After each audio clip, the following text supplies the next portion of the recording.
Hello, everyone. This is Jeff from Mid-Atlantic Craps, and on the line with me, or actually not on the line, but here with me in St. Louis. Is that where you are, Skill? Yes, sir. In St. Yes. Louis. So I'm in Maryland. You're in St. Louis, and we're going to be doing a strategy that you and I have worked out over the past week. It's your strategy. I've just helped you while you're on the road working late at night, and we've kind of downscaled the strategy.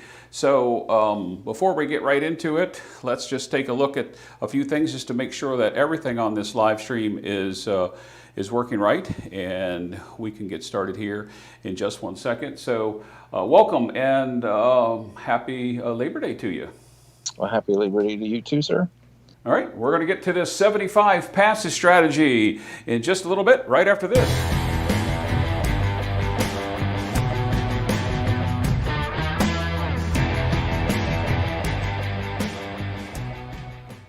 All right, we're back with skill and luck on the 75 passage strategy. You and I have talked about this several times, and we've actually played it several times. And you used it live on Big AZ's channel. I used it live this morning on Live Fantasy Craps, but we both did it before at the 140 level. So it's Skill and Luck's was what was going to be called the 140 passage strategy. Now we've downgraded to the 75, and tell me why. Well, the reason why is it's based it's based on the headless horseman that Pro Craps John on his channel, him and Greg, and then I put my 2 cents in on their collaboration, and it's built off of that. And I just tweaked it to my own, and it's not a hedgeless strategy that I've done. So I've tweaked it to where it's not hedgeless. So I can't call it a hedgeless horseman. So I'm calling it a different passage. So it's a passageway to get to where you want to get on the. It's a passageway from the dark to the light, and Correct. so that's the best way to describe it. And with as less hiccups as humanly possible. Nope, I understand that. Last week, you and I communicated several times over the phone, text messages. We went live, well, live between you and me, but not on YouTube last week. And we actually rolled this out several different ways. We actually strategized, one night, almost 2 hours, on how we could make it better, where we saw the holes that we couldn't see, because as we know, every strategy has its flaws. And Right. we worked it out. And I know that I did watch you the other night with several players. You were playing primarily the 140 passage, and then today on Live Fantasy Craps, out of I think we had 12 total rollers in the 2 hours. I played it 4 times, and I did not lose either time. Although I was hit on the point for the 140 3 different times, I was able to recuperate, because earlier on Live Fantasy Craps, Troy from point 7 out had a 59 roller, which I got to, as you and I communicated earlier today, I got to the point where I didn't really know what to do, and I didn't want to have $300 to $400 on the table and lose it, because I knew the PSO was coming. But at the same time, I kept regressing and pressing, and it got to the point where you knew the PSO was coming, but who knew he was going to get the 59? So Right. with that said, That's a good problem to have. oh, it is a good problem. I mean, I did really well on Live Fantasy Craps, not as well as some of the other players that have bigger bets than me. I'm still playing, green level chips, and I never progressed up from that, because I wanted it to be as similar as I could do as if I was playing live at my casino, with what I felt comfortable with putting out there. And not to toot my own horn, but I did wind up $1,700 up for the session, mostly because of Troy's long roll, but also George had a really good roll too, in which I had more on the table than I normally do, because I took advantage of the fact that he was going to have a good roll, and he did have an above average roll where I made money. But we're not here to talk about that. We're here to talk about the passage, and I don't care what level you play it at. It's Skill and Luck's blank, insert your amount, passage strategy. And let's talk about it. You said you spoke to John at ProCraps, and he wanted you to do it at a much lower level, at a $10, where you and I were doing it at a $25 table. So let's go ahead and just tell everybody what at the $10 table we're going to do. I'm going to take your chips, which are these chips right here, because I'm going to play dark side only here. We get playing here in a bit. Tell me what we're going to do. So we're Well, basically, go okay. ahead. At the 10, and instead of the $140 level for a quarter table, we're going to start out with 75 on the don't pass, right? and then we're going. Go ahead. No, go ahead. So we would set a point. Mm-hmm. Okay, and we still want to hop. We still want to hop that. And you're doing that for? It's going to be $18. 18, okay, because at the 140 level, we were just doing it at $30 to make it break even. Correct. So we would be hopping the reds for 6 each. Correct? Yes. Yep. Okay. And then go ahead, keep talking. I'm kind of cutting in because I know what you're going to say because you and I have done this, but it's your strategy, so do the talking. All right. So then the shooter would roll, and then if the 7 would come, let's just go worst case scenario, or okay. Alleged worst case scenario. We'll just walk some of these scenarios through. 7. So if the 7 gets rolled, then the does fall. The $75 does fall. Okay. Okay. But the hop pays 15 for 1, and you've got $6. So right. So 15 times 6 is 90. Correct. All right, and so you lose 12 of the hop, which is what I have out here on the table. I've taken 12 away. Take your 75 up. Right. And now you're gonna win 90. Yeah, we're gonna win 90 plus the 6 of that hop technically comes back to the player. Correct. That's what I have out here. $96 as the payment. I picked up your 75. I picked up 12 of the hops, and what I have on the table, don't know that you can see that or not, but there's $96. Okay. So you're actually making money on the come out, which is what one of the things you and I talked about the other night that I didn't like about it is that we're hitting the PSO, but we weren't making any money. And you and I talked about, laying the 9 and doing various different things. But I like this so far. Right. So in this case, we don't have to do that because we're doing smaller amounts, but in this case, because of the way because we have to do, the hops have to go in increments of 15. And so you don't want to be, I'm all about balance. So you don't want to be too far out of balance with having extra out there. So that's with the 140, it just balanced out perfectly with breaking even. So some people like that, some people don't. So it is what it is. Once we get to the passage, I think it's going to take the 2 hits to make back the 15 or 1.5 hits, where it would take you one hit. This time it's not even going to do that. It's going to 1 hit should be it. So now if you set that back up, we got our 96 there. So set our 75 back up. Okay, so we're going along with the theory that we rolled a 7 and you're going to get this 96 back. Okay. Correct. So now we get. I didn't want you to rack it. I wanted to show something. Okay, sure. All right. Okay, so now break that. So if you break that apart, and then reset that up for the same amount as our hop for the next roll, I wanted to show them how that generates profit.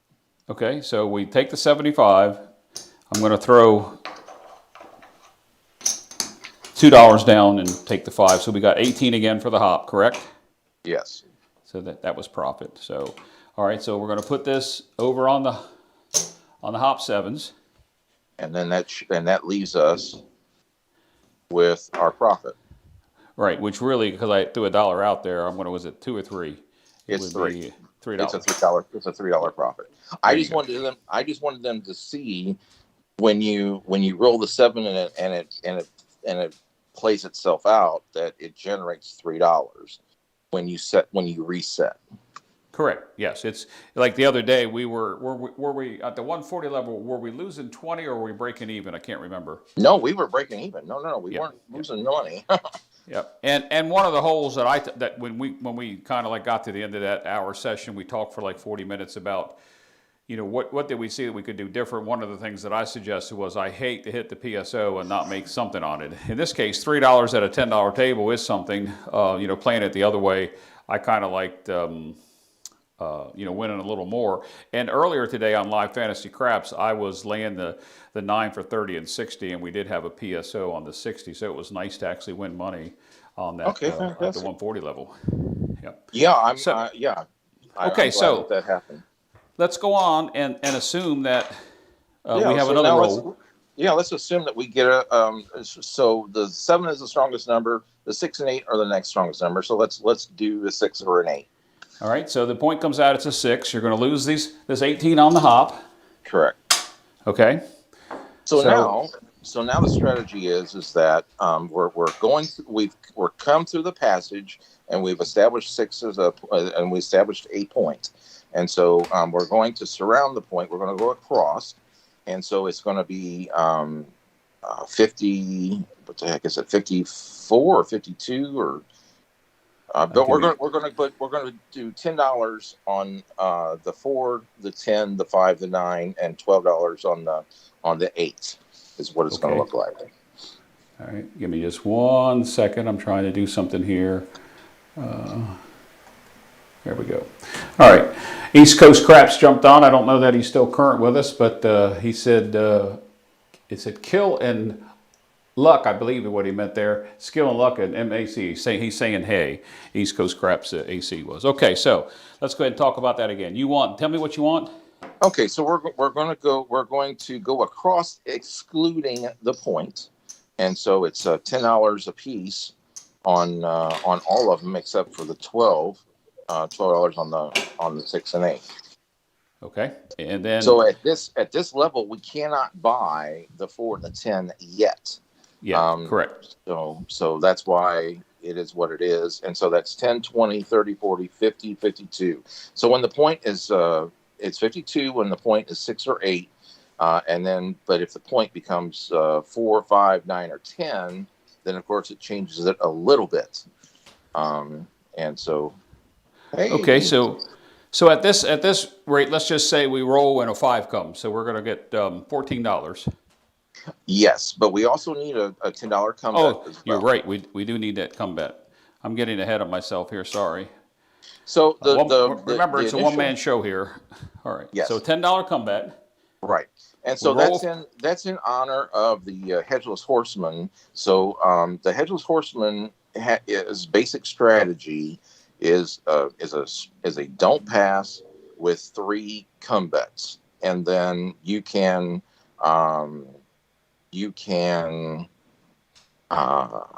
enhance the horseman if you wish to go light side by doing place bets, or you can go dark side by laying odds against the point if you want to make the 7 stronger, and that's the basics of the Hedgeless Horseman. So this takes the Hedgeless Horseman concept to a new balanced level. That's the best way I can describe it. Okay. It's the way I play. I always like a balance and counterbalance, where I keep the odds in my favor as greatly as possible. No, I certainly understand that, and this is one of the things that you and I kind of beat around the other night after we did the session, and I mean, we tried to fill the voids the best we can, and like we said many times, there's always going to be a strategy because the 6 could come on the next roll when you would lose your 75, and correct, you have to do the same thing. So let's go with the assumption that we actually hit a point here. Let's say it was the 5. So your come travels. Yeah. You would get paid 14. Yeah. You're going to leave that $10 come up there. Correct. All right. So Yeah, see, Uh, the place bet would come down and become a new become the yep, new come bet. So yep, that's the whole beauty of this, is that we're substituting. At first, we're substituting the come bet for the place bet. So the come bet replaces the come bet, and then eventually the come bet will come down and get replaced back as a place bet yep. in theory. And that's what I did. I moved the come to the five place coming down to the come. I paid you 14 and racked the 14, and now the Correct. shooter would come out and let's just say he rolled a 9. Okay, so before we do that, just let me Sure. talk one second. So Sure. with that $14 win, we lost eight on our hop bet. So we're still temporarily in the hole, but not by much. So Yes. I just wanted to point that out. So Yep. we're not, Just by $4. yeah, we're not completely out of the woods yet, but we're very, very, very close. Right. Okay. All right. So if when another box number is made besides the point, and Okay. if you want to go ahead. We'll say it's a 9. All right. Then the comeback travels, and then again the place bet gets paid, and then the place bet becomes a new and third and final comeback. Okay. So in theory, you can have this is debatable, and this is like this is a tweak variation that anyone can put on it. So if you only want two come numbers, that's perfectly fine. If you want if you want to establish 3 points or three comes and have the three comes have action, that's perfectly fine. So or you can have if you really want to have a continuous come, you could do that. I mean, if that's really what floats your boat. But the Headless Horseman uh, standard is three come bets, and then you want to convert that into place bets, and then press. So I was sticking with that, but I don't have an issue with just setting two come bets and then let them and then let it reconvert back into place bets. So you're winning no matter what. So I'm just saying that there are variations, there are tweaks out there that you can make it to your own individual taste of if you like come bets or if you don't like come bets. Okay. I understand that. So in this case, we would rack the 14. The 4 would make you even on your hops. You would actually now show a $10. Well, I wouldn't call it a profit yet because we have the don't here, but you would actually be $10 to the positive side. And if the .7 out was to come now, you would then in turn win your 75 and 10 on the come, and you would lose the 52 that's up there. Correct. So Yes. anytime at the when we once the point is established, anytime that 7 does come, whether you have a come bet or you don't have a come bet, you're still going to be positive. You're still going to win money, and so that was one thing that we didn't do as an example. But I do want the people to know that so the hop, you would still lose the hop bet, but if you got a 6 as we are here, I'm just playing rewind for just a second. But if you establish the point as 6, and you put this, you have the $75 don't pass, you have your 52 across, and then you have your $10 don't, and then you 7 out, you point 7 out, PSO, The very then you next roll. win. Then the very next roll, you Right. lose your cross, which is only 52 plus the hop. So so that's a total of 80, what, 80, 52, 62, 70. 70. Yeah, Yeah. you lose a total of 70, but then you win 75 on your don't pass plus the $10 on the comp. Right. So You're $5 ahead. well, no, you're more than that. Yeah, no, You've you're got more than you're right. 75. So, yep. So you would be You're $15 ahead. $15 ahead. Yep. So you're $15 ahead, even though you lost that hop bet. So I just wanted, so that I just wanted so that people don't freak out about it.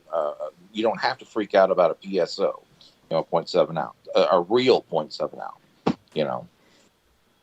Okay. No, I understand that. And actually, if you could really look at it that way on the .7 out, that you just gained your hop bet, and you're only going to, come back out you're going to put it back up, but you came ahead on the shooter, I guess is what I'm trying to say, on that first shooter. Let's say you establish a point and PSO the next number. We see that all the time. You're ahead on that roll. Yes, you're completely ahead on that roll, $15, including losing, even though you've lost that $18 on the original hop. You've more than made that up by $15 on top of it. So you get all your money back plus a $15 profit. So you've actually made $15 when you actually rack everything and bring everything back to your rack. Right. So you started out with a 6. Did you want to go through the 5-4, or do we want to start rolling this out? How do you want to do it? We'll go to the 5. Let's go back and let's make the 5 the point this time. Okay. So let's bring everything down temporarily. Okay. Well, we made the 5. Whatever. We made the 5. Well, we made the 5. Let's just say we did that. So now I have you 54 out here. Okay. So again, just from square one, we put $75 on the don't pass, and we have an $18 hop 7s. Now yes. the shooter rolls, and they establish a point of 5. The $18 hop 7 hops lose. All right. So now we establish the across minus with excluding the point. So we go across excluding the point number, and then we also put $10 in the come as well. Okay. So the only difference between the 6 and the 8 is that you have $2 more exposed because of the 6 or the 8. Right. And again, if this 0.7's out right here, you've got 10, 20, 30, 40, 50, 54. You got 54 plus the 18 hops that had prior loss. So you've got 70. So that's $72. Yes, that's loss, and you're getting paid 85. Exactly, and so you've made, instead of $15, you've made $13. Correct. So it's still a profit. Yep. All right. So let's move on to the 4. That same scenario. Let me get your your 18 out here for the hops. So let's just hypothetically say there's the hops. There's the hop 7s. Don't know if you can see the screen or not. Yes, sir. And so the roll comes out. We establish the 4. We lose the 18. We're going to put chip on the floor. We're going to put $10 in the come. Yep. And now go ahead with your scenario. I think everybody understands what you're going to say, but we've covered. The whole thing, the same thing applies for the 4, 5, 9, and 10, because the 4 and 10 is not bought yet. So all of those points are that would still be a $13 win if you PSO. Right. So we get paid 75 there, 10 up there, and it would still be a 13. So on the 4 and the 5, or the 9 and the 10, you're making 13. If the 6 or the 8 is a point, you immediately PSO, you're making 15. Correct. Yes, sir. Yep.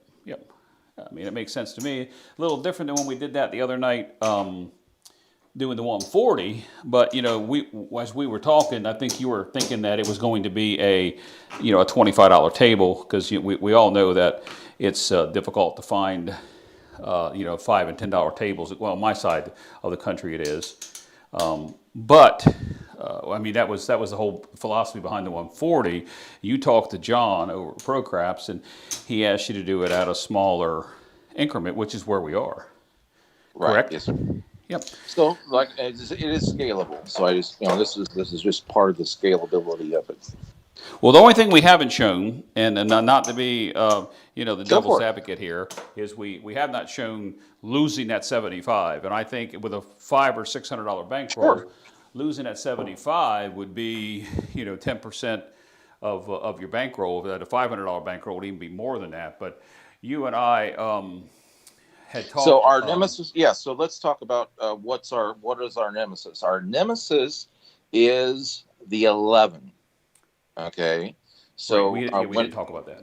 But, yeah. hey, before you get on 11, Ike Ikinson says hello, everyone. So say hi to Ike. Hi, Ike. Thank you very much for joining. All right. So when we establish a $75 don't pass and we do our $18 hop, the hole in this strategy is the yo 11. Okay, so when a yo comes, you lose it all, unfortunately, Right. and that is just gambling. I don't feel that, me personally. Okay, so this is me personally. I mean, you can, do a yo bet, or so I mean, if you choose to really do that, if you sweat it, then I don't have an issue about somebody putting a few dollars on the yo to cover it, but you must know that it will eat into your bankroll, and eventually it'll catch up with you. So, but if you want that peace of mind, then that's fine. But me, the reason I don't sweat it is because the yo doesn't come that often. It doesn't have that many chances of rolling. Plus, the other side of the coin is that I also have the three. See, the yo, as hard as the yo is working against me, I have the 3 and the 2 working just as hard for me. So it balances out, and I actually feel that it's okay to do that. But I do know that that you know that will that is a hole in the strategy that I have. Your comments. Right. Nope. No, I understand. And I think these are all the things we talked about, and we've been live now just almost 30 minutes. So how about we get to rolling some of this? I'm just going to play this will be your rack here. Okay, And this will be my rack. We're starting with 600, only because that's what I had in there. I know that John said start with 500, but we'll start with 6. that's And fine. I'll just play a typical don't strategy that I would play coming up to a table to see what's there. We'll go through with the process of this. We'll have a random roller, which I'll just chunk the dice. I'll Yep. set the dice at your dice set, and then I'll set the dice when I set, and then we'll go back to a random roller. Like there's 3 people at the table. Okay, fantastic. That All works. right. So you'll come up with a 75 don't. Yes. Okay. You come up with the 15 on the hops. And for the sake of speaking, so I don't have to reach all the way across the table, I'm going to put those in the any 7, but that's hopping the Yeah. 7s. It's for And 18. then, 18, I'm sorry, I do. I have 3 red and 3 white out there. And Okay. I'm just going to come with a quarter on the don't, because the first shooter is going to be random.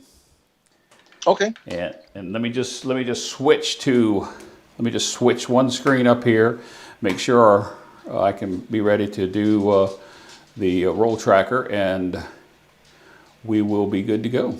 All right, so it'll be a random roller, then your turn, and then my turn. And oh, by the way, you'll get a kick out of this today on Live Fantasy Craps. Guess what set I was using? The 3V. Nope. Oh, the anti 9. Nope. It wasn't it either. The 4 and the 10 then. No, I figured you'd jump right on it. 3515. Well, the 3515, that is that's the Well, I 4 and guess. the 10. Yeah, you're right. It is. I'm sorry.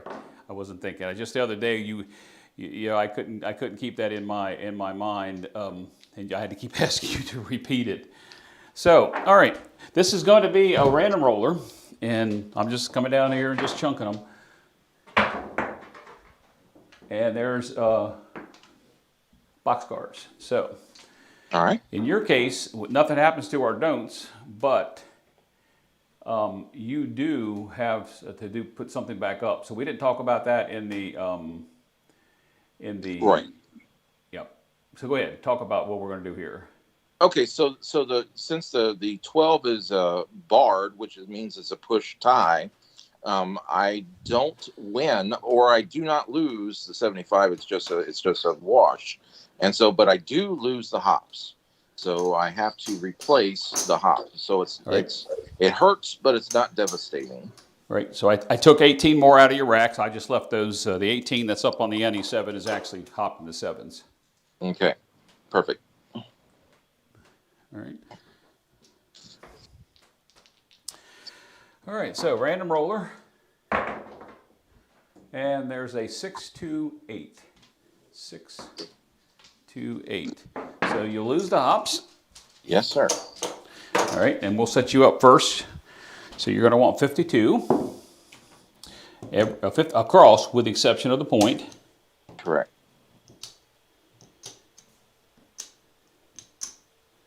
I did put your $10 come out there already. Perfect. And I have a 25. I'm going to do 30 on the odds when I don't typically do that. And I am going to, let's see, that'll give me, since we're playing a $10 table, I'm going to stay with you on the 10. Rarely do I get to, I'm going to come out with the $10 come to. Rarely do I get to play at a $10 table. Rarely. Now, recently here, I was playing with a local player, it's a Craps Nation member, and we actually enjoy playing at a $10 table, which was unusual to us because minimum where we are is 15, but it was a $10 table. All right, so establish the point of 8, and we're off to the next roll. This is a random roller. Dice are out. And there's a 3, 2, 5. 3, 2, 5. All right, both of us will travel up to the 5 on the come. We'll both get paid $14. I'm going to get paid 15 for one, if you don't mind. All right, so there's your payment. I'm going to get paid 15 for one. All right. I'm assuming, knowing what you're going to do, is you're going to put the 14 in the rack and pull the place bet down for the come. Correct. I'm going to do the same thing. I'm going to rack my 15. So far, we're just about the same with the exception of you have a place bet on the 4 and the 10, and you have much more out on the don't than I do. All right. So, dice are out. And there's a 6, 3, 9. 6, 3, no field 9. I mean field 9, sorry. So once again, I'm gonna go ahead and pay, I'm going to pay you the whites. I'm just going to do 15 for one. Okay. For me. So place bet, comes down. There's your 14. There's my 15 for one. All right. The difference is I'm going to rack yours. Your 9 comes down to become a place bet, and my 9 comes down, and I'm racking my 14 or my 15 for one. So I only have 2 come bets. You are getting ready to progress into your third one. Yep. All bets set. All right. So dice are out. There's a 5, 3, 8. Ouch. For both of us. Okay. So, you want to go ahead and, kind of like, we didn't make that much money, but both of us are going to lose on the don't. I'm playing slightly different than you, but you're going to lose your 75. Mm-hmm. And I'm going to lose my odds and my 55. So we're probably just about even. Now, we're still on the same shooter. Yes. So you come back out for 75 and then the hops? Yes. All right. Okay, I'll put your hops over here in the any 7, but they're the hop in the 7s. I will do one more quarter on this shooter. And it's a point of 8. Hit. Okay. All right, dice are out. Oh, look what we get. You get yours right back. It's acey-deucey. It's part of what you were talking about, you know, although you have, you know, the 11 has your enemy, you have the, you know, the aces and the ace-deuce as your friend, as do I.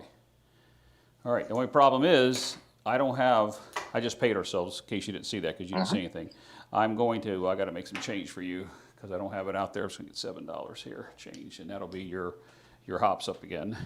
All right. All right, 7 change, so you're back up on the hops, and we just keep right on trucking. Yes, sir.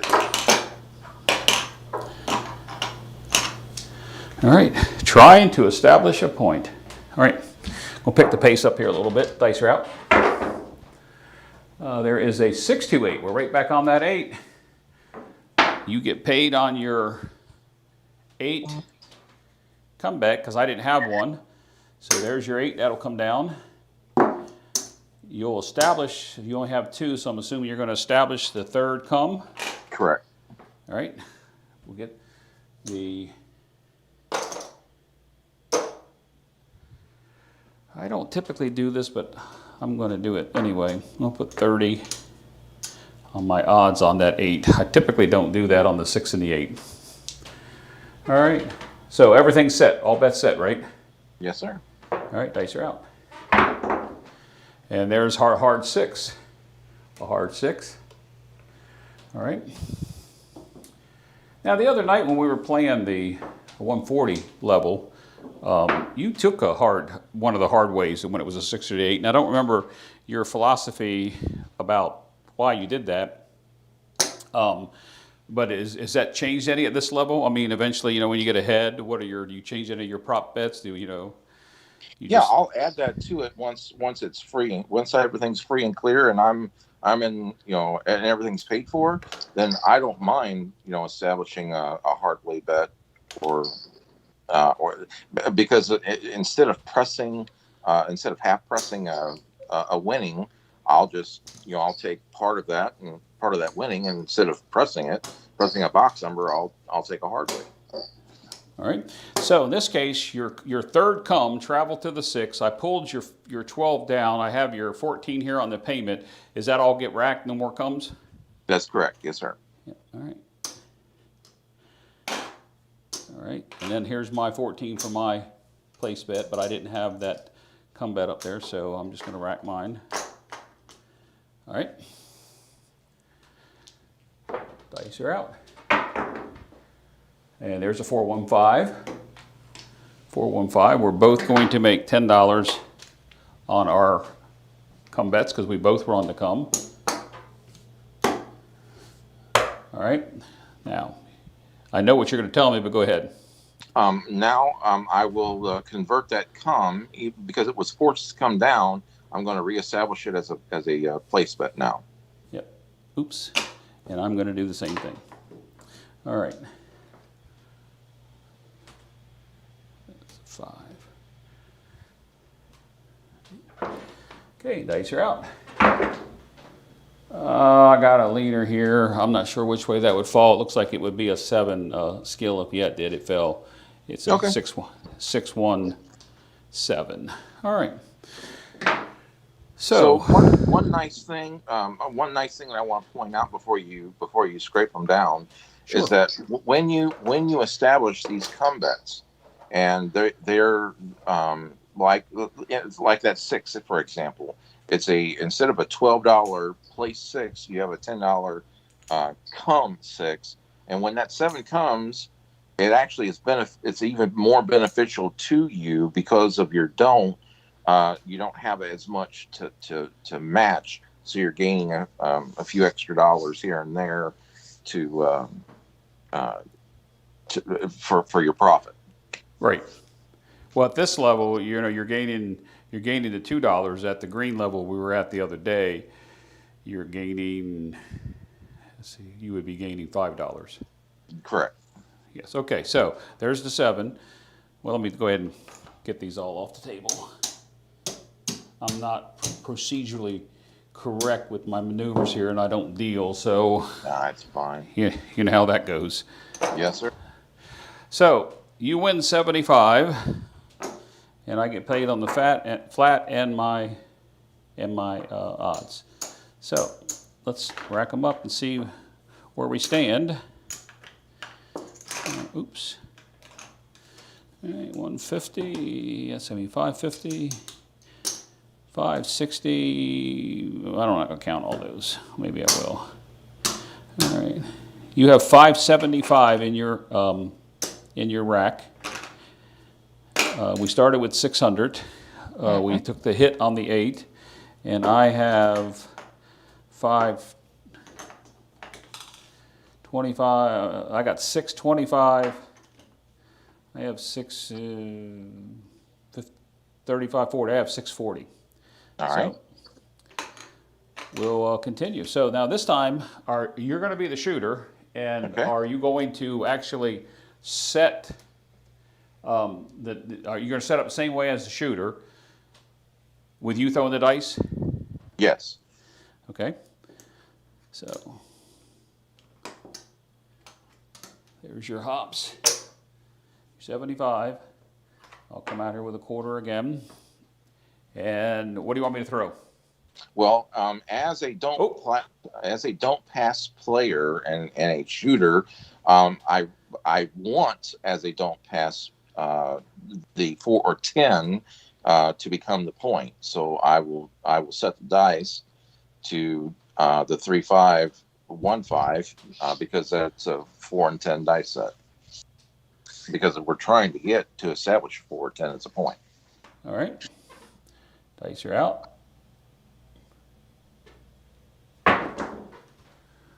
Hey, AC Doocy. All right. And you would be, you were a little down. That certainly would help you on that one hit. There's your 75. Yes, I know I have to have you come back up, and I get a quarter. Mm-hmm. All right, so I'll just take your 18 out of the rack and leave that up on the NE7. Perfect. To show the hops. All right. Perfect. And you want to use the same set? Yes, sir.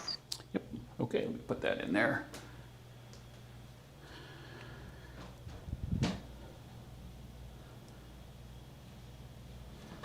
All right.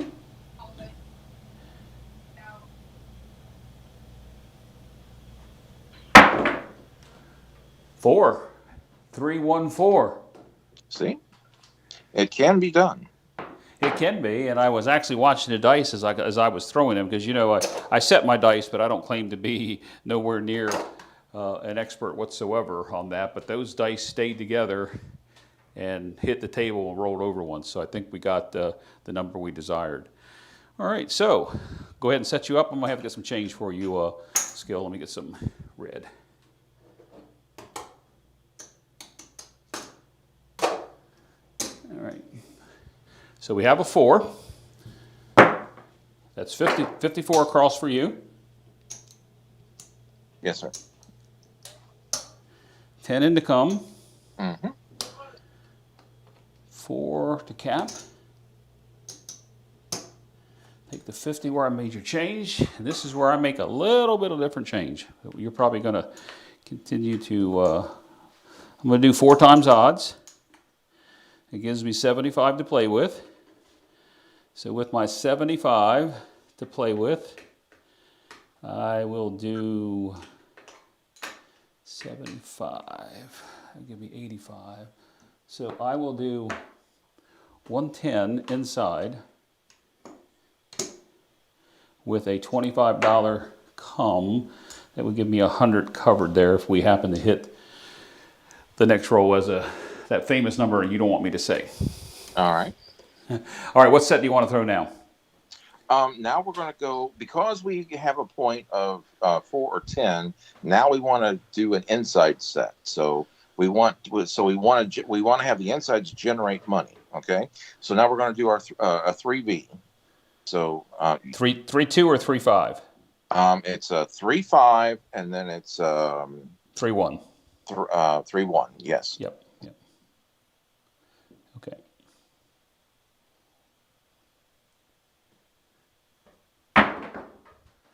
Four, 3, 7. 4, Okay. 3, 7. So good example. What would happen? You know, the very next point being a point 7 out. Yep. All right. So I'll go ahead and take everything down, and then we'll talk about the payments. Sure. And then we'll try to move this along because we are going kind of really slow. Not your fault, but okay. So you're going to win 85. Let's get some chips in my hand here. One man show, you've heard me say it many times. Going to pay you on the come. I get paid on the come. You're going to get 75 on the flat. I get a quarter on the flat. I have 100, and I get 50. Okay. All right. So we're not going to count up the chips. Obviously, we can see what we want. Right. We're just going to move on to the next shooter. I think, if anybody is still watching out at the moment, or they replay this, they can see basically what we're doing here. Oh, yeah. Yeah, all right. Except I'm not going to play the dark side on me throwing the dice. I'm going to be on the light side. All right. You, on the other hand, are still going to play the 75 passage, I'm assuming. Yes. Yes, sir. All right, so I got a quarter on the front line, although you did say this was a $10 table, so I'm going to just bump back down to a $10 bet. All right. Should be my roll. It is. All right. Dice are out. A hard 4. Should have been on the dark side. Hard 4. All right. You're going to lose the hops. Make the point up.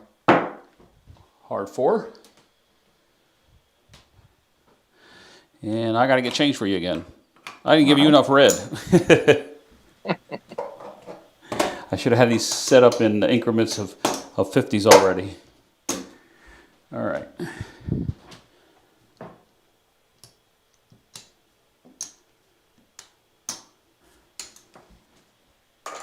And I actually need some whites for you too.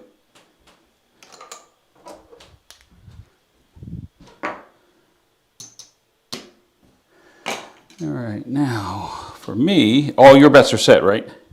I need a $10 come. Oh, you $10 come, yes. Sorry. Yeah, unlike the couple times we've done some competitions against one another, we're actually rooting for each other here. Oh, yes. Oh, yes. Yeah. All right, so what do I want to do here? I'm the shooter. I'm going to do 220 inside. I'm just going to put 10 on the odds behind the 4. I am not going to do a come bet. And I too will do a 3-5. I think I'll do a 3-2, 3-1. All right. 5-4-9.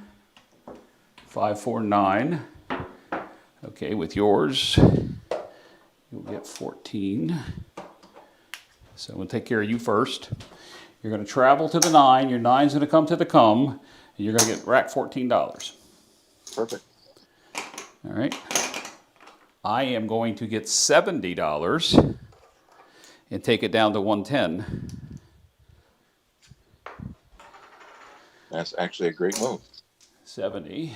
That's one of my standards, but I got screwed. I think I told you the other day playing this. We just had so many short PSOs that it was incredible. No matter who threw the dice. All right, so 4 and a 9. All right, I'm going to throw that same set. 3, 2, 3, 1.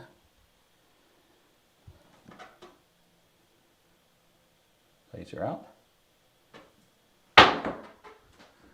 Heart, easy 10, easy 10. 6, 4, 10. I don't have anything on it, so it's all going to be your action. So this will be your second come. That'll travel. Your place bet comes down to be the come, and you'll rack $14. No, I went wreck more than that. Oh, where do we get there? Oh, you do. Shoot, what did I just do? 27. No, 9 times 2. 19. 18. Oh, what, I don't play this level this low, so what is it? It's 18. 9 times 2 is 18. Yes, 19. Thank you. Thank you. Thank you very much. Elvis has left the building. All right. There's your 18. Sorry, you're right. All right. And that's your third and final come bet for this particular shooter. Yes, sir. All right. You'll be happy to know as many times as you and I have played here, you know, like this, without recording or going live on YouTube, that today on Live Fantasy Craps I did have a 19 roller, so it is possible for me to make it past 5. If you remember all the other times you and I I've had no luck. Dice are out. And I was just thinking I jinxed myself, but that's a 6, 2, 8. 6, 2, 8. All right, now you'll make $14.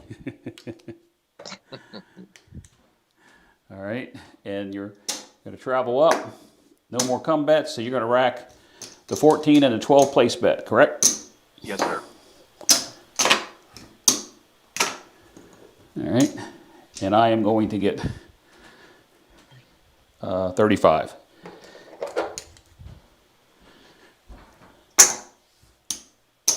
Oops, that was dumb. 35. There we go. Okay, that was an easy 8. Why change a good thing? We'll stay with the 3, 2, 3, 5. I mean 3, 2, 3, 1, sorry.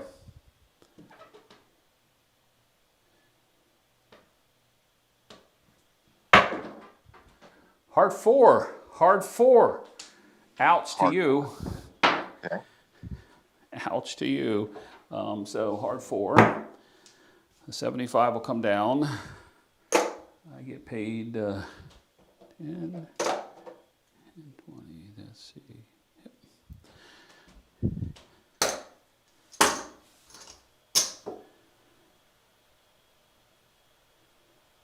My odds on the 10 on the $10 pass, the $10. Pay okay, double. That's what I did. Yep. Yep, they pay double. Yep. Okay. Just want to make sure that I don't do it this level. I had to think for a minute. All right. So I'm still the shooter. Yes, sir. You come back up for 75. Yep. And 18. Yep. There's your hops. You believe I threw that hard 4 back to back.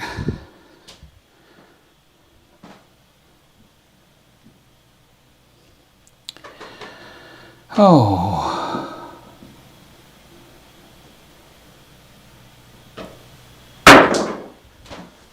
Six, 516.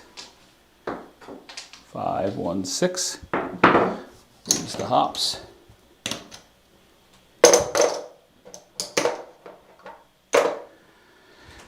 Point's going to go to the 6. All right. I am going to put 30 in odds behind me. You have your 3 come bets out. You're going to take the place 6 down, I'm assuming? And no. Oh, yeah, I am. And you're going to put the 4 up. Yes, correct. Yeah, okay. And you're going to rack the 2. Yes. Okay. I don't need the 6 either because I got the odds behind the line. Give me 1 second. Try to get some air moving in this studio.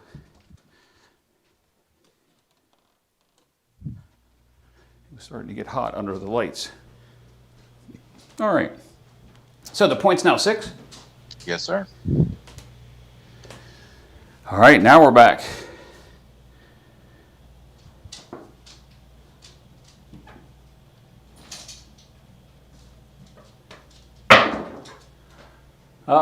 There's a 4.7 out. All right, it's going to take all the bets down.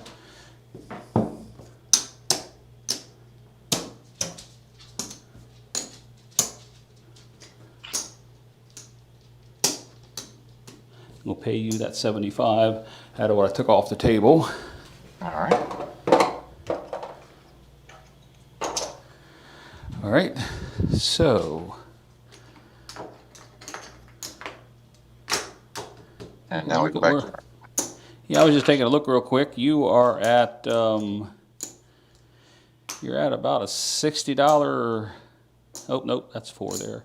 So there's your 600. You're at about almost a $50 profit at a $10 level. All right. I have 5, 6. I'm about $80 profit playing my way. All right, so back on it, and this will be a random roll this time since Yes, sir. since I did that. We'll go through the rotation one more time, and then we'll stop and see where we are, because All right. on this live version we're getting pretty far up there. Looks like we got a couple other people talking to us. Looks like Ted, Midnight Train 66, saying hello, gentlemen and ladies. So you can say hello to Ted. Hey, Ted. And looks like. Thanks for swinging in. Yeah, it looks like Ted is talking to East Coast, not talking.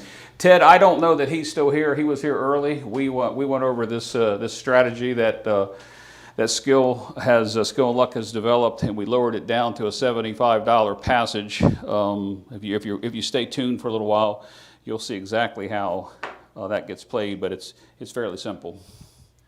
I'm glad you said that. I mean, because I don't think it's complicated either. Because I really don't want to have strategies that are super complicated. Right.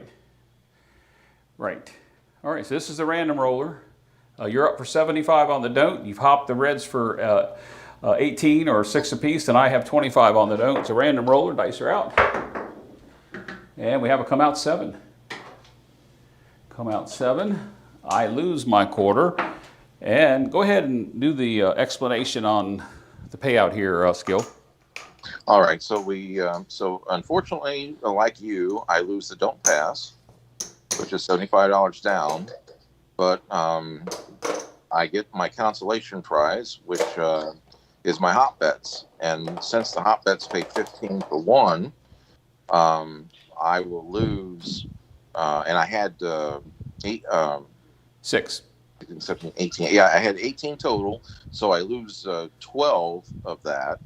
And 15 times 6 is 90, so I get 90 back, plus the original 6 back. Yep, and that's what I have out here. That's what I have on the table, 96. And so I make my when I put everything back to reset everything back up, when I put I'll put my $75 back up, and then I'll put my 18 back for my hops again. Then that gives me a profit of $3. So I'm actually making money. Yep, there's your profit right in the middle of the table. There's your hops coming back up. All right. All right, so you're back up for 75. I'll come up for a quarter. You know, my adage is that I don't let a shooter burn me more than twice on, at any one given time. Looks like Ted's asking if you're on the road tonight. I'm at home. Yep, I'll let you explain that. I can confirm that. I'm at home. I can confirm that, Ted, because Mrs. Skill was on the conversation before we went live. And if it wasn't Mrs. Skill, then Mrs. Skill would not be happy. Yeah, no, it was, or it is. I know it was. I could tell by when we were talking. All right, random roller, we're coming out. 426, 426. All right, I'm just going to go ahead. I know what you're going to do. Yep. But I'll try and keep quiet because I know you know what's going on. So yeah, but with Ted here, you might want to, if you want to explain it, you can while I set this up. all right. So basically, we're doing a cross with the exception of whatever the point becomes. It's a $10 table, so that's the 52 across, and then I have also a $10 come bet as well. And I am doing 30 in odds. And I'm just going to do, I want to do more than 10. You know, you play at such a higher level, it's just natural to do that. But I'm going to just do the inside with a $10 come, and I may progress each time depending on what happens. All right, looks like all the bets are set. Does that look right, Skill? Yes, sir. Looks great. Random roller. All right. Random roller. Did I put the 6 in? I didn't think I did. I don't know. I didn't.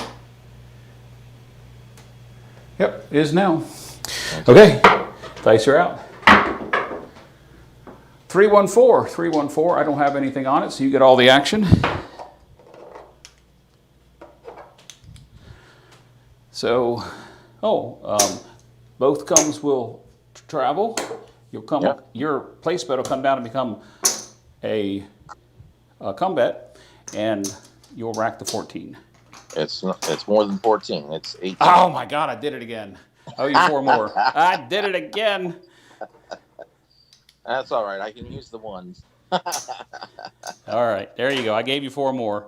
All Fantastic. right, I'm going to do another come bet, but I didn't have anything on the 4. And that's the reason why I do the across. So that comeback doesn't have to work as hard, you know, being a normal comeback, because it's once to get there, twice to get paid. Correct. Yep. Dice are out. 426. 426. All right. So 426. That'll come down. That'll travel. We'll both lose. Mm-hmm. It's twice for me, so I won't be coming back up. Tell me what you want to do. Your come does travel also. Yep. I saw that. All right, so I'll just keep swinging away. All right.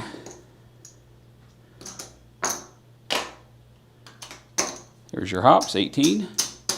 Set them in the NE7 area, but they're hopped. Yep. I am not going to have a line bet on this at this point. Looks like we have somebody else just jumped in on the chat. Yeah, Papa, I see that. Yeah, the 4 and a 10 got you again. Yeah. Well, hopefully this random roller will get a 4, 5, 9, or 10 as a point, and we can take some action. You asked for it. You got it. There's a 9. All right. All right, I'm going to take your hot bets down. Yep. Point to become a 9. You have just 2 come bets, so you're going to want a third one, correct? Yes, sir. All right, I am going to take mine down, and I'm going to make mine 110 inside since I don't have a place bet. And I'm not going to come back up on the come. And I think that I am going to be set. Okay. We have a 9. Point of 9. Draw 9. All right. Dice are out. 5, 4, 9. Woo! Oh boy. That's not good for you. Wow, that's a hot shooter. Yeah. It's all right. That'll come back up there, and I'll get paid 35. And I'm going to see what the next point comes before I do anything else. There's my 35. Yeah. Wow, back All to right. back 9s. I'm going to go back on this set me back up, please. All right, I gotta get some change for a quarter because you don't have enough reds.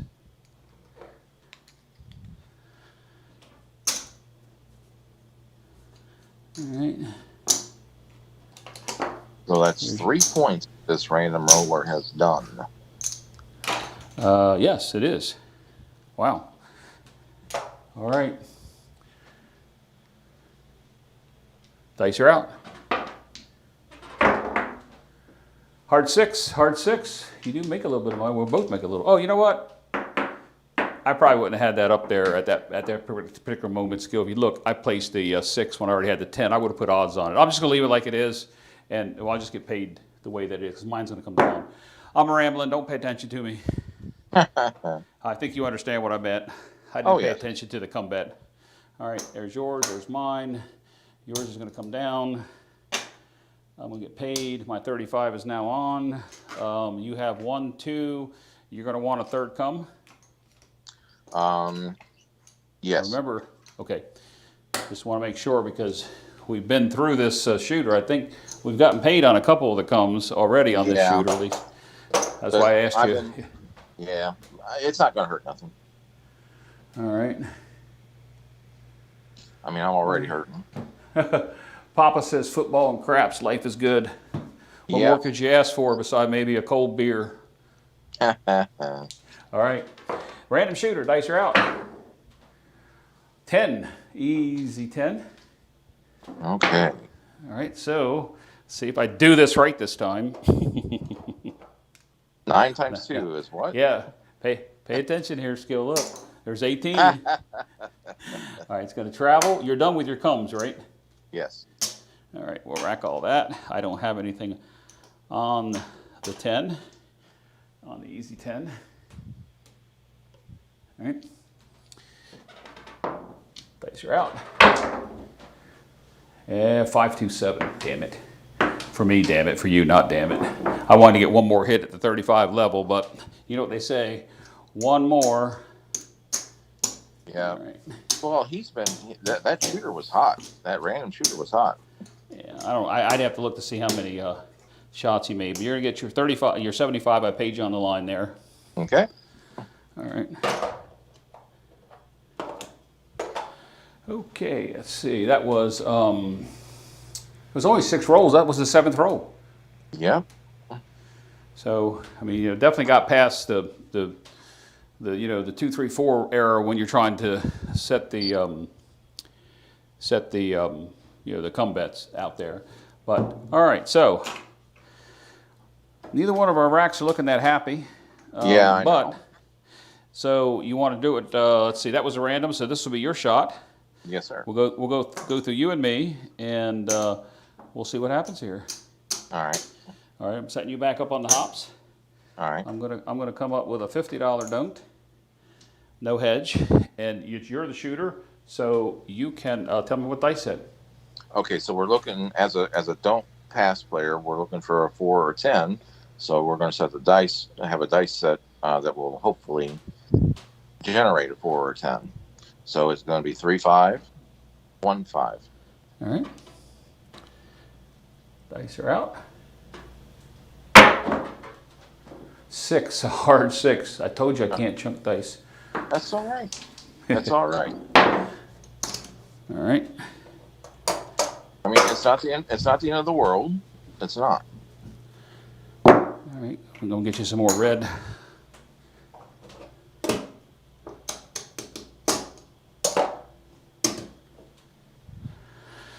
So we're coming up 52 for you across.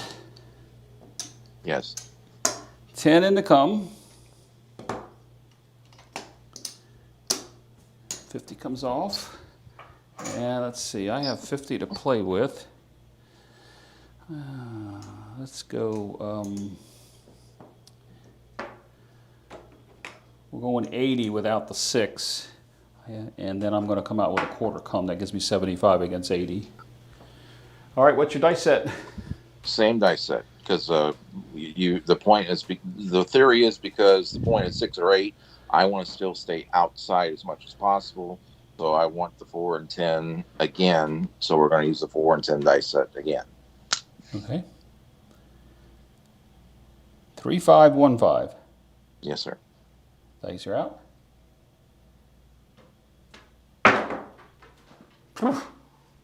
5, 2, 7.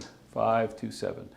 no harm, no foul for you. For me, it's a break-even point as well. Wow. Well, it looks like we're back on to what I was doing the other night when we were playing together. I can't set and throw dice worth crap. But that's perfectly fine. That's perfectly fine.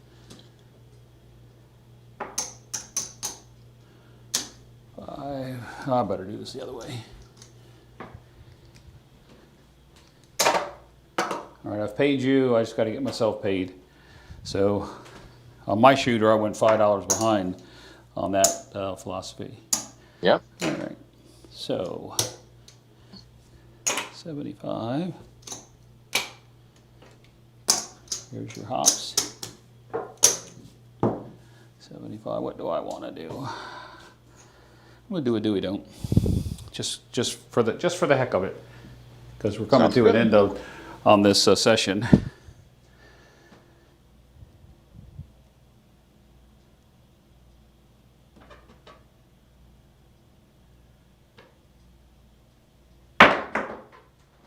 Five, 4, 1, 5. Okay.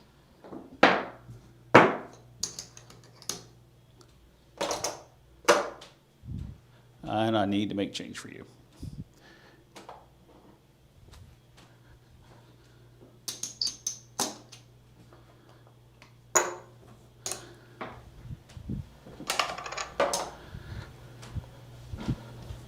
All right.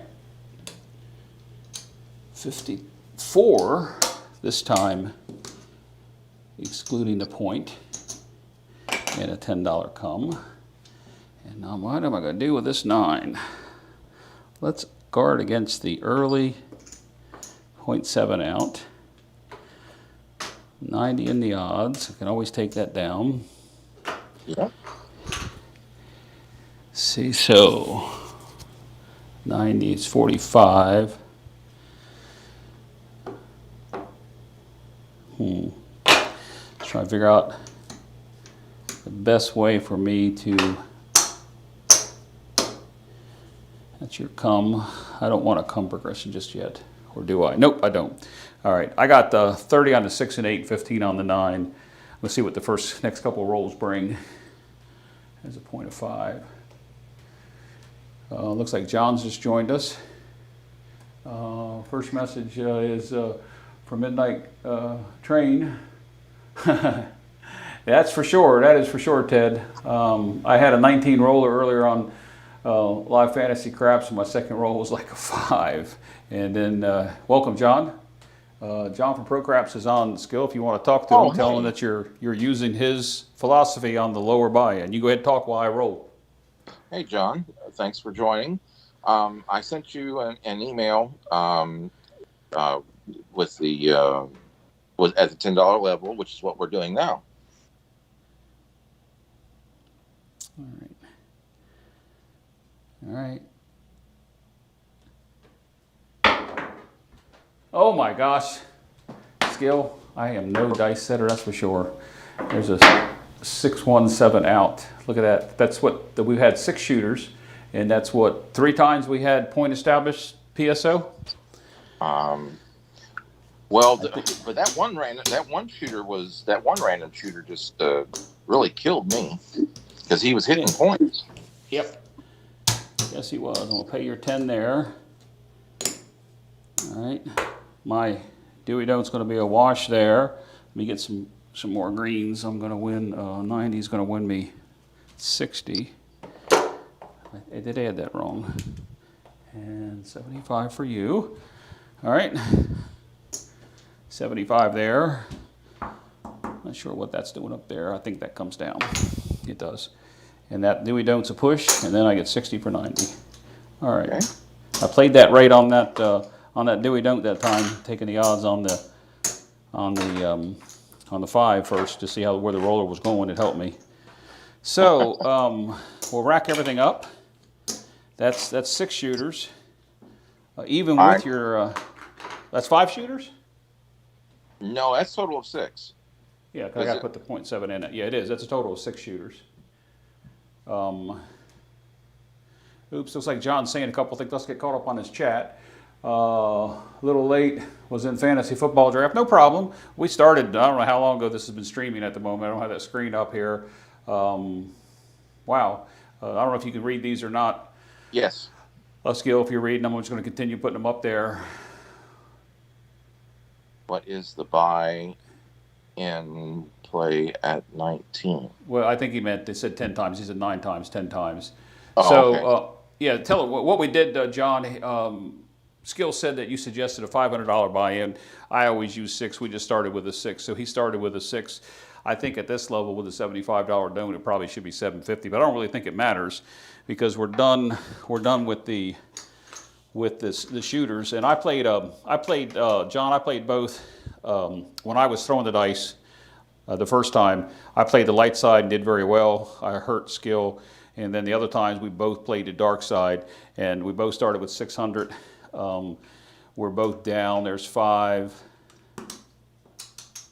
And the reason why we're both down is because we had a random roller have 3 points that they made. Points. They established 3 points and made 3 points. and you got hit on the 4 and the 10 as a point. Yep. So you wound up in that session there, Skill with 1, 2, 4, 5. So you got 541. So you can see how much that you're down on 6 shooters. I mean, being down that much on 6 shooters on a $600 bankroll, I don't think is that bad. No, I don't think so either. I am down 575, 4. So there's 525, 30, 50, 60. I'm down $30. Okay. So I'm down 30. You're down twice that much. But on 6 shooters, we could continue to roll. But due to the time element here, I really think that we should call this one and try it again at another time.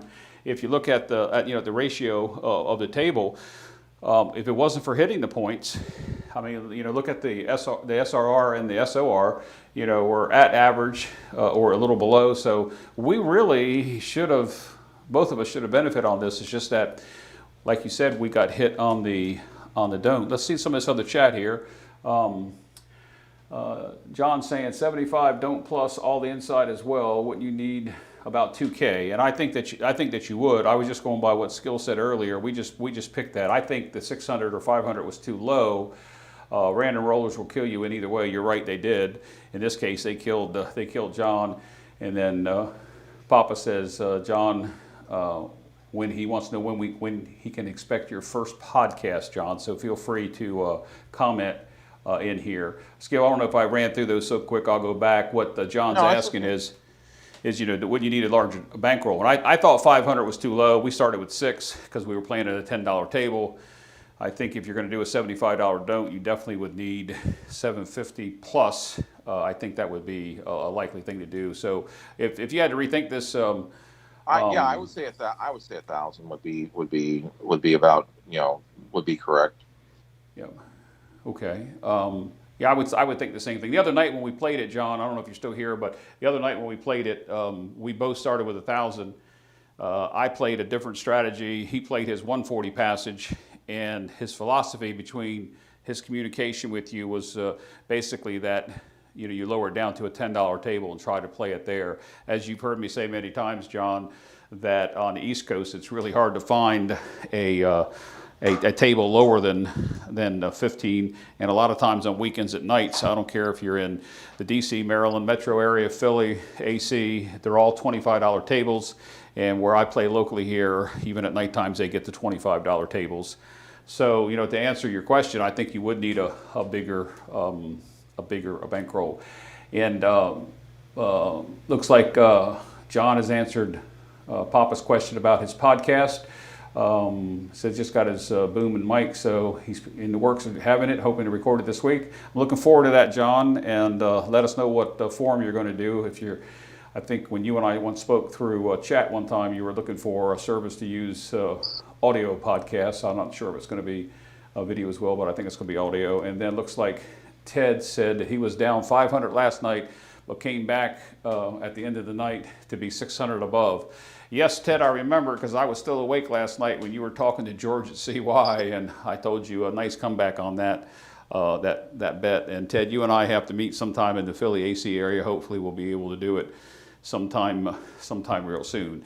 So, to go back to John's question here, Skill, $75 don't plus all the insides as well. What you need 2K. I think that will be a consideration. Had you and I discussed the other night about where the flaws were. One of the flaws we didn't talk about was starting bankroll.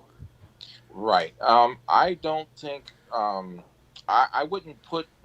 I wouldn't say the 2K there that it warrants it because of the 75 don't plus the inside. I would say that, and the reason being is that it counterbalances each other, and so it's the dark side, which is the don't pass plus the hops, and then so that's one side that you have to have enough bankroll to sustain you for, and then once you go through the passage, that is already balanced out or counterbalanced out for you. So I don't think that it would be. That's why I was saying 1K instead of 2K. Right. Does that make sense? Yeah. It looks like I missed a message here from John. Let me just back up to look at these messages. Just scrolling back through them now. Looks like this is a message I missed. John saying 75 plus 44 plus 30 in the come, so that's 150 per shooter, so 1,500 to make it fair at a $10 table. And I would agree that is the case. And John, you've heard me say in my videos that if I buy in for 6, I have another 6 in my pocket, and typically I have a stop loss. I would go into my pocket whether I would put the full 12 in play up front or not. I just found out that when I put the money in play on the table, for some reason, I have to be very disciplined because it's out on the table, not in my pocket. I have to be very disciplined and keep track. And that's how I keep my discipline with my money and my stop losses. I worry about if I have 12 or 1,500 in my pocket, I put it all in play, I can keep playing. My stop loss then grows, 30% of 1,500, my stop loss then grows even bigger. And that's the reason why I buy in for a smaller amount, always reaching into my pocket, depending on how the table's going, whether it stays, hot or cold, or if I'm on the light or the dark or playing the hybrid system. Jeff, yes. Excuse me for just 1 second. Can you scroll back to that last one for this one here for John? Yes. Okay. Yeah, so 75 plus 44 plus 30. Okay, so but I'm not doing 44 inside. I'm doing a cross minus excluding the point. Pardon? Yeah, you're right, because you're actually doing either 52 or 54 across, excluding the point. So it's $10 more, so it's 160 a shooter. But also, it makes a big difference. It's not 30 in the come; it's only 10 in the come. So that makes a big difference when you've got the 75 don't plus a $10 come versus a $30 come. So I wanted to make sure that it's not 150 per shooter that we're doing. I do believe that you're right. I understand that. Let me put this next one up, and I'll come back to Ted's comment here. I'm going to put this next one up here for John. You're right with well, I'm not reading this yet, but you're right, Skill, because you're putting 10 in the come, and you're just rotating 2 of the place bets out. Eventually, if you get past the fourth roll or the third roll after the point was set. So it looks like John is saying, yep, the math is good. Skill, have to account for the hedge to make it a 1K work. I generally like to pull out my entire spread per shooter to the front of the rack. So in this case, I would have 150 out per shooter. That does make sense with what John says. And for anybody that may be watching or listening or replaying this, John's chip rail management video, I've said in many of my videos, is excellent. And I understand what John is talking about. He would, where he says he pulls his entire spread per shooter and places it up on the front of the rack. And I've actually used your chip rail management strategy, John, and specifically when I get into a long roll, I like to keep track of that. I don't always do it, but that video is an excellent video. So I'm gonna back up to Ted's comment.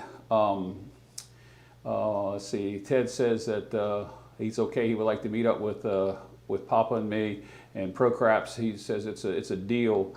All those guys can read that chat. It's going along. You and I. skill, we have to kind of like switch back through them. So, I agree with what John is saying. I kind of thought the 500 or 600 was low, but we did it with 1,000 the other night, Skill, and we actually came out ahead. We were a winner at the 140 level. So just to recap, this is Skill&Luck's passage. It's blank passage strategy. Insert whatever you want to put in there. We did it at the 140 level with green chips across, excluding the point the other night, with a $30 hop. Today, it's a $75 passage with a $75 don't, 52 or 54 across, excluding the point, with an $18 hop. And you were actually making money on the 0.7 out skill, where the other night we were losing money. And one of my holes that I found, that if I'm gonna put money out on a 0.7 out, I want it hedged so that if the 0.7 out hits, I want to make something. I don't, 10, 20, $30. I don't care. But the other day we were just breaking even, with the $30 hops and the 140 out on the don't. But in any event, I mean, I think that you're onto something. You're fading the clean here on this blank passage strategy. I think we'll do this a couple more times. Hopefully here in the near future. We're already into almost an hour and a half, Skill, broadcasting or streaming live. So I think we're going to go ahead and call it. Although we both had a loss for 6 shooters, for you to be down like $60 and for me to be down $30. To me, that's entertainment value and a learning experience. You really weren't. You're not down enough. Like, we could go another 6 shooters over another 40 minutes, and it's like Ted said, he was down, and hour later he was up. He was up to cash out 600 at Caesars yesterday in AC. So yeah, we don't have enough time here, and we did a lot of explaining. We did a lot of talking about what we're doing here. Yeah, we did a lot of theory crafting at first, and that was the whole thing, is to properly break it down and explain exactly all the different moving parts and the different options. So this is a great video to really in-depth dive and right. Understand what was going on, and it also shows that this system does do its best to keep the odds in your favor. Nothing's perfect, but we can again sway stuff to the best of our advantage, and we can, even though that random shooter got us and made his points 3 times, which temporarily hurt us.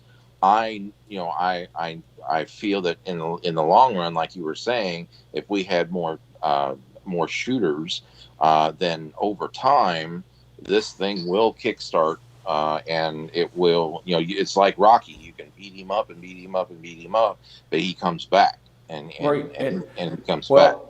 Ted said to the first part of when you were talking there, I didn't want to interrupt you, but he said, "Nice show. I appreciate that, Ted." And if John, if you're still there, one of the things that Skill and I talked about the other night was, what are the percentages over, let's say, 2 times around the table, whether it's 10 or 14 people at a table. John, you're the math person here. You're the instructor. What would be what do you think the odds? I don't know if the odds is the right word. Probabilities that you would not hit the point as often as we did. And in this session, if you haven't seen the whole thing, Skill got hit on the 4 and 10 3 different times. That's $225 he lost. But what Skill and I were talking about the other day, and I'm going to use your number, Skill, you said probably 80% of the time you would outlast the point being hit. In this case, you did not, but we're on the short roll. We're on a cold table. We should have won more money, but you got hit on the 4 and the 10. If you didn't get hit on the 4 and the 10, you're 225 ahead. That would put you about 180 on a $600 bankroll being ahead. So my question to you, John, was if you're still here, from a probability standpoint, let's say 20 shooters, you're making a point on the don't. Let me see if I can phrase this right. What would be the odds or the math to say without certain? You couldn't certainly put a definite to it, but Skill, you said it was 80% of the time you're gonna beat the point. I don't know, if you keep rolling 6 and 8s, that's bad. John just put up there that he thinks that that the odds are that you don't hit the point. There's a 50-50 chance that during the roll you ever hit a number twice, and I do agree with that. So, with what you just said there, John, I think what Skill is looking for overall 20 shooters or however many times you're on the table, what do you think the odds are of playing the way that he's doing? And he started out by talking about he took your hedgeless horseman philosophy and he put it in a way that he incorporated your come progression in with a don't, and I would call it a hybrid side play. But you know, we won the other night. Tonight we're not. Skill. He also says that, you know, he talks about the house edge being the 1.41%, and that includes the losses against the come out 7. And on the come out 7, you know, Skill, we wanted to make money. So I tell you what I'll do. I think I worded my question wrong. John's the math person. He's the instructor, and he's good with explaining things better than I am stammering here. So I think maybe you two could communicate and talk about what points you were trying to make of that 80%. And then I'll shut up here now, Skill, and you go ahead and talk about how you thought in the long run this would play out. Well, I think you hit the nail on the head. I'm not a great orator myself, but I just think in the long run, the like I said, the way I've got things set up, that we're using we're using the 7 to our advantage, and it's more likely that, you know, we will win in the long run, even with that house edge. So and playing wisely, you know, we can keep the odds in our favor, you know, with Right. with proper betting. Yeah, well, with proper betting, and you know, your comeback with the way that you've set this up is you're never on the first 4 rolls. You're never, well, I guess the first 2 rolls, you're never going to go backwards. You know, you're not going to get ahead, but you're not going to lose. And I think that's the part of playing the don't, and the way that I consider the hybrid side is that it's part of your money management, because you're making that starting bankroll last longer. You're not winning a lot, but you're also not losing a lot, if any at all. And that's the part that I always liked about the don't. And I think Greg at 555 has probably explained it best about the don't, and about, you know, how you manage that side of it. I like the way that he did it in a video I watched, probably a year ago maybe. But in any event, I just like the fact that we played 6 shooters, had a lot of money on the table, and you're down 60 and I'm down 30. And I played a different variety of how you played. And I think, you know, 6 shooters, that would be entertainment value to me, but I probably shouldn't say that. John also just said, Skill, that there's a negative probability versus the 7 to make a point, and that gets compounded over time, which is true. Even the best case of the 6 being the point, you're at a 17% disadvantage to beat the 7 once. If that makes sense. That does make sense, John. Like I said, Yes. You're the math person. Yes. That's an excellent point. I don't know if you just pulled that out of your head, out of a book, or that's how your mind works, John. But I like that. That's a very good point to make. I would never been able to word it that way. So Right. Well, that's 17% because it's 1 out of 6, so that's you know, rounded up to 17%. So yeah, that seven comes super strong, or is strong. So I completely understand what he's saying there. Right, and then he went on to compound that over each shooter, and the math inverts to 18 to 83%. So forth each time. That's why monster rolls are miracles, and that's true. But on this system, your monster roll then turns into a tremendous win, even though you're on the don't. And if you did get hit on the point on a monster roll, it really doesn't matter. Today on Live Fantasy Craps, Lightning Shooter was shooting, and he burnt me twice on the 140 side of it, and I still was able to recover the 280 that I lost on his roll. Didn't win a lot, but I didn't lose the 280 that I had out on the 140. And the other thing I was doing differently, John, you probably didn't hear this, is that my philosophy on making it at the 140 level, the 140 don't level, was that in order to make money on the come out, Skill and I talked about laying the 9 or the 10, and I was laying the 9 for 30 or 60, and when the 0.7 came out, I was making money. And I did that. Never got hit on the 0.7 out. I mean, on the come out 7, I should say. The come out 7, I never did get hit on my lay, and I was able to make a profit earlier today on Live Fantasy Craps from George from CY. I think that's 11 o'clock Eastern time. I think the replay is up now. Got a couple more comments here from John. I see that, John. Yeah, your way that you present yourself on your live shows just blows me away, and the comprehension. I know there's planning that goes into one of these shows. Skill and I are just ad-libbing this the whole thing. The other day we didn't go live while we played it. We did record it. It's up on YouTube in a private area for us to review. But I know that's how your brain works, and Skills kind of works the same way. John also says, Skill, that the system as a whole is in the medium length rolls. True. Short rolls is great. The long roll, it really shines through, and I agree with that. But the 6 to 10 length rolls with a point being made is just gross. And I think that kind of showed today that kind of happened in there. Real quick, I want to say a Skill that I ran through a message from Ted. He said it was nice to hear your voice. He hadn't heard it in a while. I would tell him to tune into Big AZ's broadcast. You're usually on there when you're on the road a couple days a week. But I just want to throw that out there that Ted did say it's been a while since he heard your voice. Well, yeah, that's true. I do like Big AZ's channel. He has a lot of there's a lot of us fringe characters that come together and make a good stew. So it's kind of, we all have a great time. It's great fun.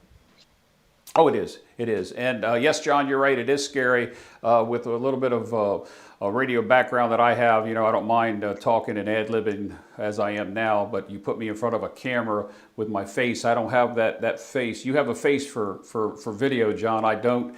But there's other reasons why you don't see my face that often. You get to see the back of my head when I'm leaning over the table. But yes, I know that ad-libbing a show is a scary thing because you never know what's going to happen. And I've seen some of your videos when you talk about it that you just don't know how the dice are going to roll. There's no way that you can record that without reshooting the video over and over and over. And John, you and I talked about that once before, that going live is dangerous, but it shows truly what happens, and you don't get the option to edit and or recap your reshoot your scene and start over again. And there's John saying about Big AZ. But you're right. Big AZ has now got another. He's got another part-time job or something to that effect, and so he's cutting back on his live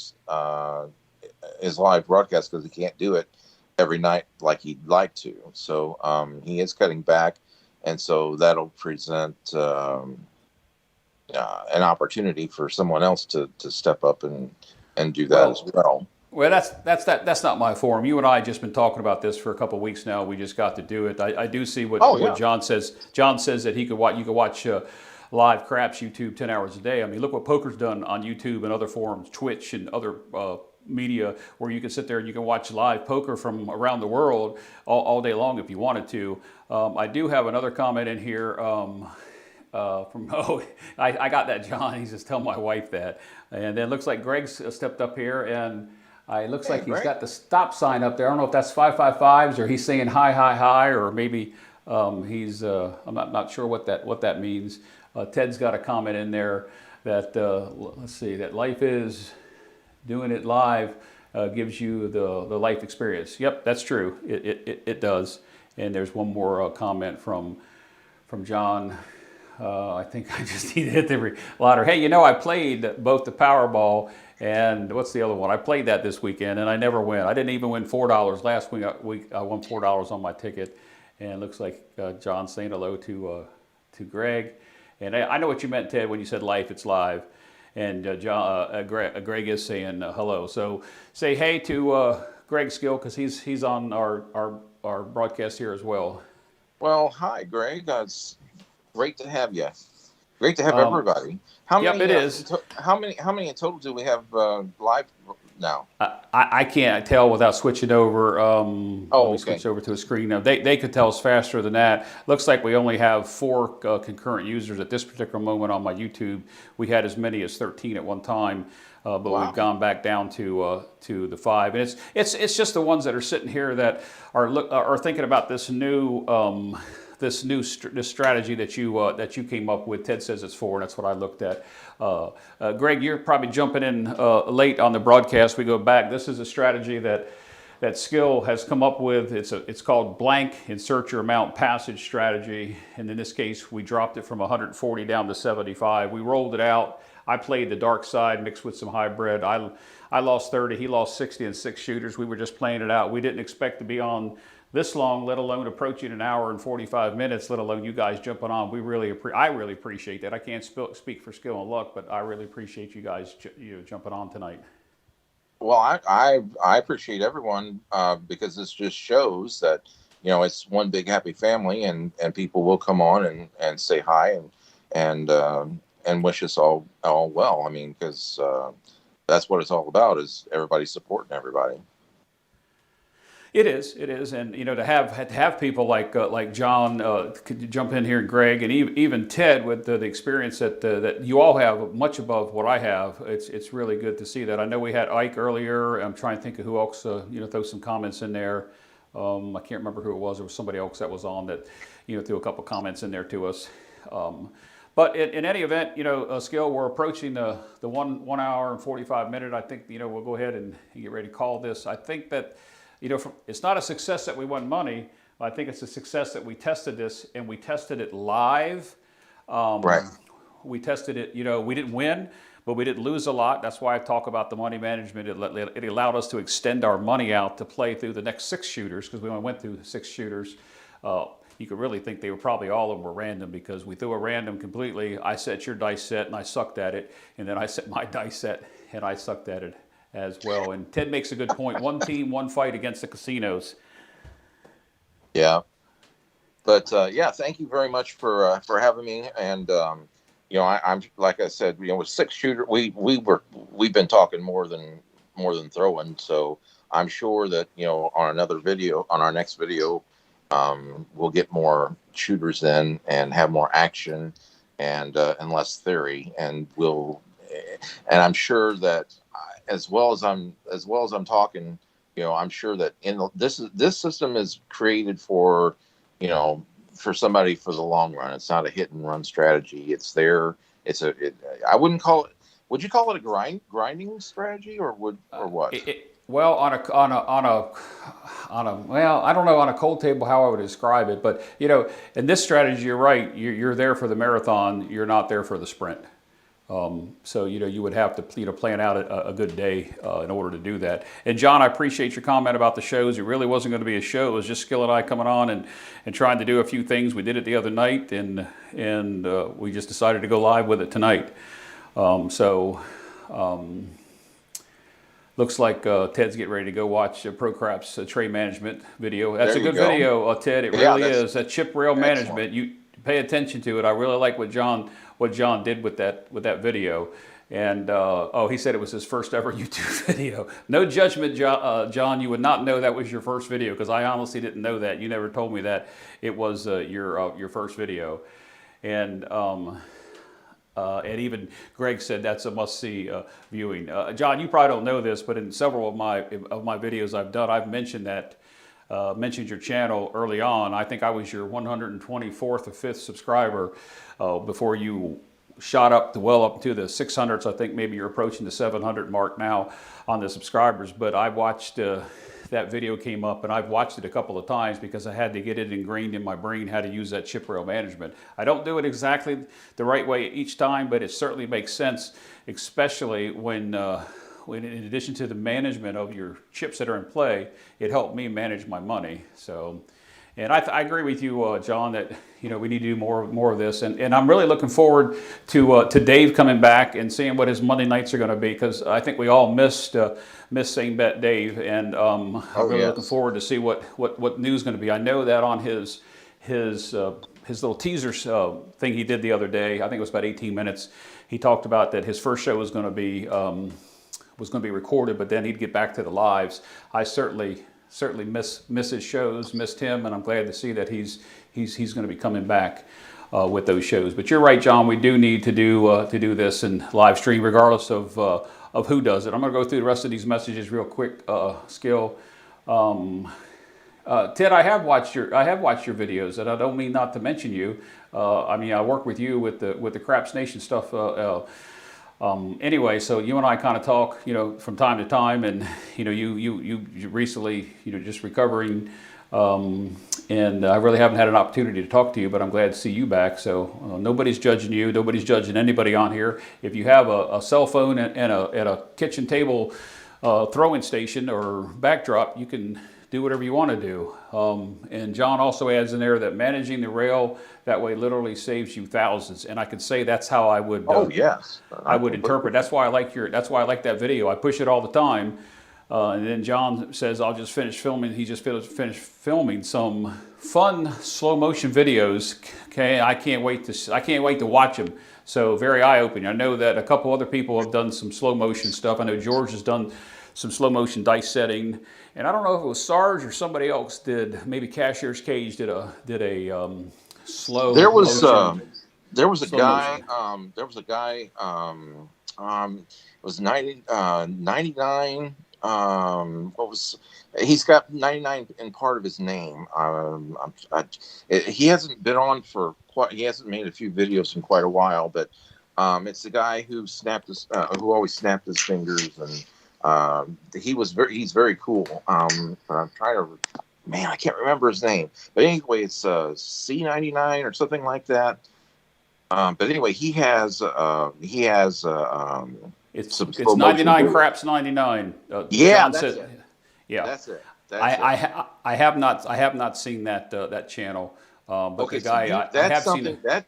that's something that you really need to go and do, because he put a lot of time and effort and energy and talking about the different grips and the different and breaking down throwing, and he also did a lot of slow motion videos on that. So it's that's a great channel to go to. I highly recommend that. Yep, I'll check that one out. That is one that I haven't done. And one of the things, since we have Ted, Greg, and John here, one of the things that Skill and I talked about is that when he called me the other day, he actually asked, "I need a name," and he told me the strategy, and he came up with a name and the strategy. I was just a sounding board. But one of the things I told him was, once you get this out there on your channel, because we were going to, he wanted to do this on his channel. He's going to film some of these this week. He said. Other YouTubers will take it. I'd like to see what other YouTubers do.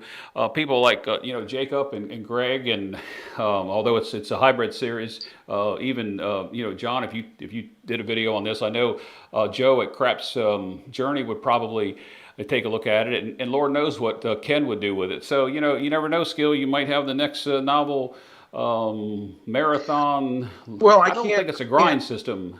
It's not just mine. I mean, what I did was I just tweaked it. I just barely tweaked it.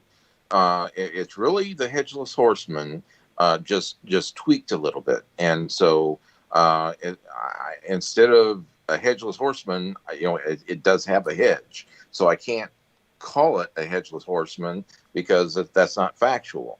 So that's why I'm just calling it a passage, because we have a passage through from the dark to the light. So it's very, very, very, very close to the Hedgeless Horseman. Well, it's like taking the Hedgeless Horseman and adding some of the hybrid system in, but just at a slower rate. You know what I mean?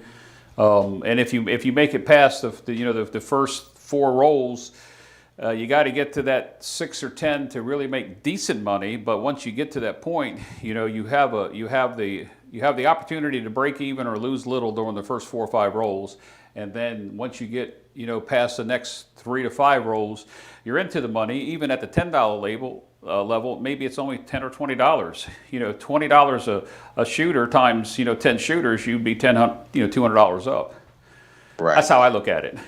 Yeah, I just don't want to take full. I can't take full credit for it, because I Frankensteined it off of the great people that are already here.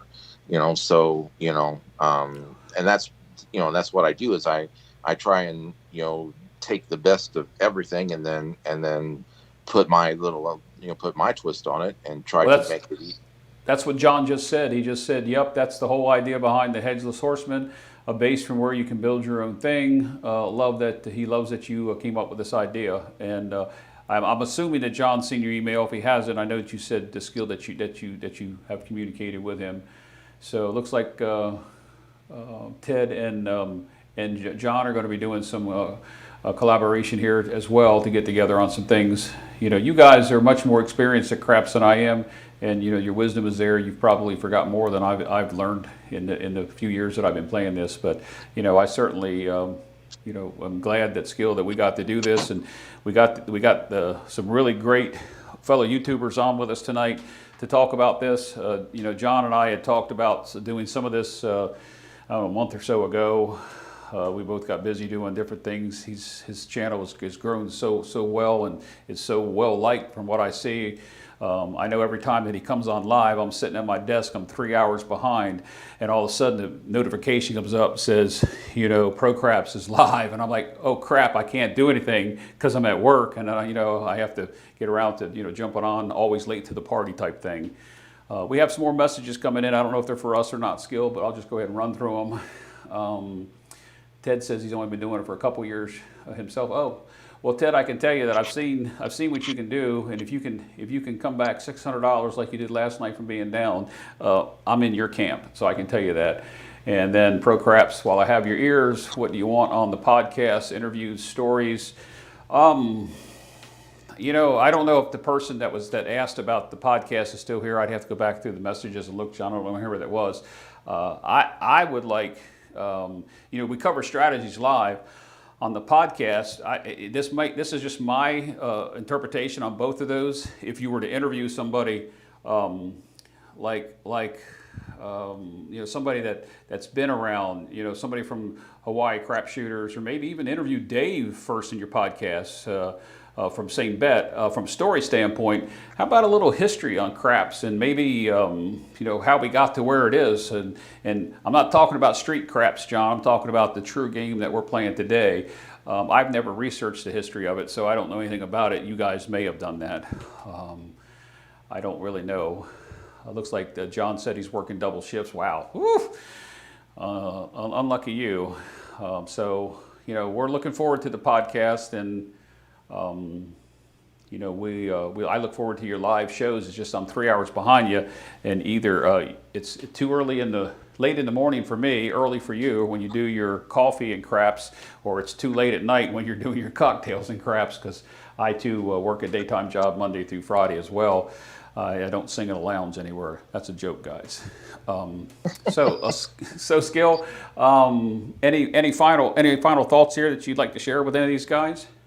Well, with his podcast, I know that he can have multiple guests on, so I think that's one thing that's sorely lacking is having a group, a small group, like 3 or 4 of us that are live together, where we can talk and theory craft and just talk about different topics or whatever, or main topics, and so that you can get different sides of the cube, looking at different sides of the cube. And so I think that would be fun, instead of just like you and I, just 2 of us here talking. I think that it would be a roundtable discussion with like 3, at least like 4 people. I think that would be an interesting show, and if John had like topics or whatever, then I think that would be, that everybody can chime in on and give their 2 cents, and I think that would be a great podcast. That's something that hasn't been done, and I think that really needs to be looked at. But that's my 2 cents. Right. Well, I think the difference between a podcast and a YouTube video like this is a podcast, and correct me if I'm wrong, John, a podcast is something that you can either listen live or download at your leisure, riding down the road and listen to, because we all see a bunch of news podcasts and so forth. I think you can have guests on a podcast, and you can cover topics and stories. You can even insert, little snippets of information, whether it be audio or whatever. I think that's that's a good idea. I think what John's looking for is what kind of interviews, what kind of stories. I mean, we talk strategy all the time on you can go to 100 YouTube channels to see strategies. I think from the basis of just us getting together and talking, this for what this has turned into tonight is I think it's great. Real quick, Skill, I got to throw this out here. Ted says that from a history, the reason why they call it tossing the bones is because that's what they would use. They would actually use bones out of the wrist. That's an interesting topic. I will Google that, Ted, just to make sure that's accurate. Not that I don't believe you. And then John says he thinks that replicating something like what we've done here would be a super cool podcast, which I could take the audio down if I was doing it, John, and put it in a podcast. And maybe, John, that's something you should think about sometimes when you're doing your talking.